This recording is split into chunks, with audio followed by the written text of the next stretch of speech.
We're going to kind of just go over, do a quick overview of the steps of the process, and then watch a story, and then tonight and tomorrow night, and then you will have homework, and come back Saturday night.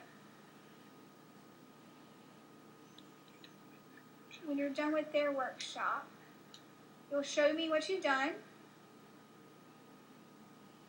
and then we will finish the remaining steps of the process. So if you do your homework, and you come back Saturday,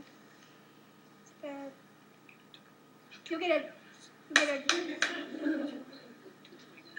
a total of 2.0 CEUs. That's 20 hours. Oh my God, that's 20 hours. That's not what I meant. 0.2. So now we're going to get started.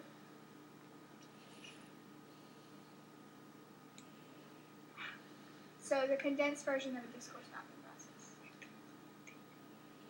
We abbreviate it by calling it DM.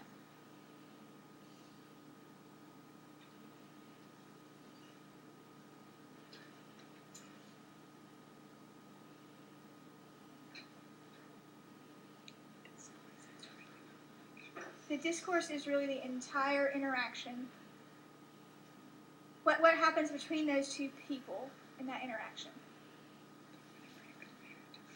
Whatever you convey, whatever meaning is conveyed through that interaction. Not the words themselves, but my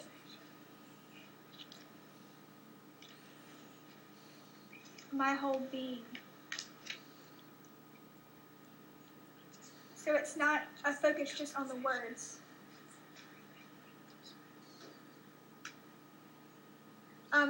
So people in Wimba are saying that the sound is blurry. Okay. We're going to adjust the microphone a little bit. Has that helped at all? Is this better?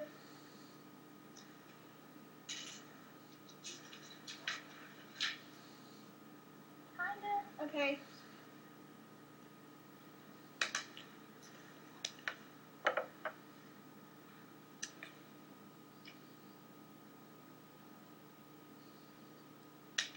Oh, maybe there's interference from the laptop.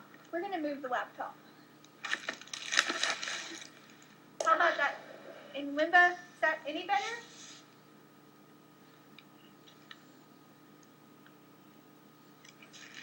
Okay, so now you can see the PowerPoint behind me.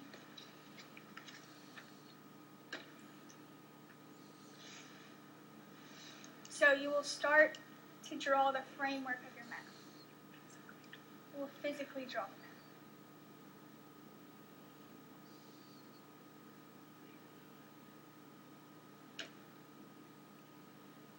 So after you have written out all of your steps, the next step will be to eliminate parts of it. Because this process of writing things down in different steps happens inside your brain. So you start to eliminate the physical act of actually doing them.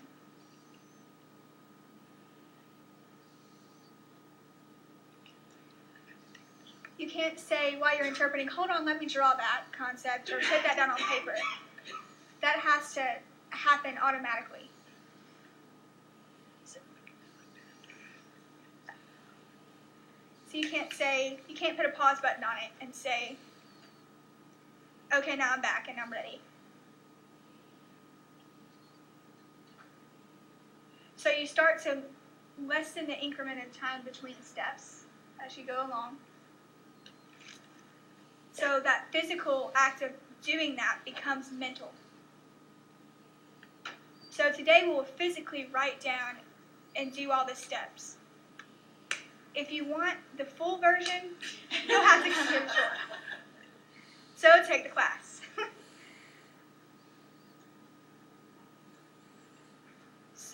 So the first step, we're going to predict.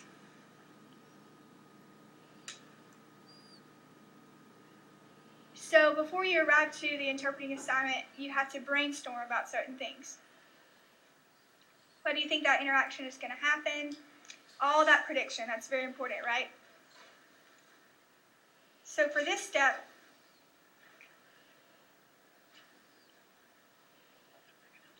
I'm not going to elaborate. I'm just going to have you do it.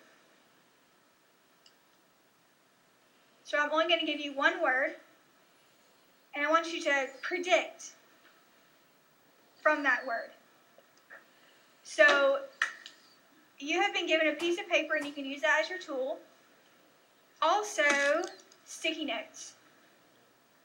So if you have those at home, you can use those.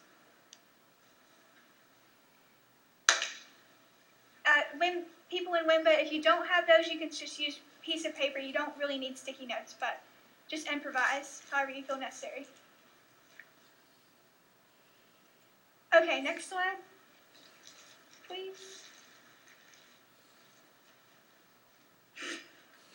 And it's not working.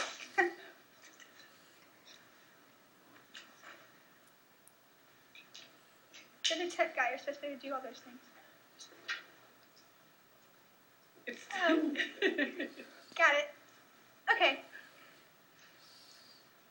So have you seen this processing model before?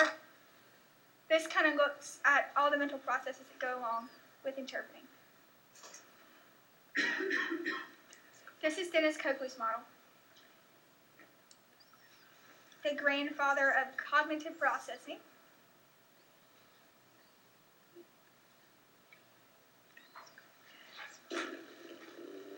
And Dennis Coakley and his model is a very complex model, but it involves a lot of factors. It involves too much for us to deal with tonight. So Robert Lee created a hybrid or hybrid model between the two. So he took the mental processing from Dennis Coakley's model and made it more user-friendly. So your handout has 6 steps on it, 16 steps on it, right?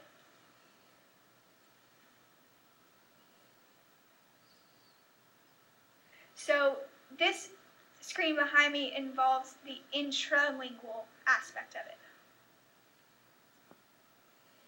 So that has to do with your mental processes that happen in the source and target language.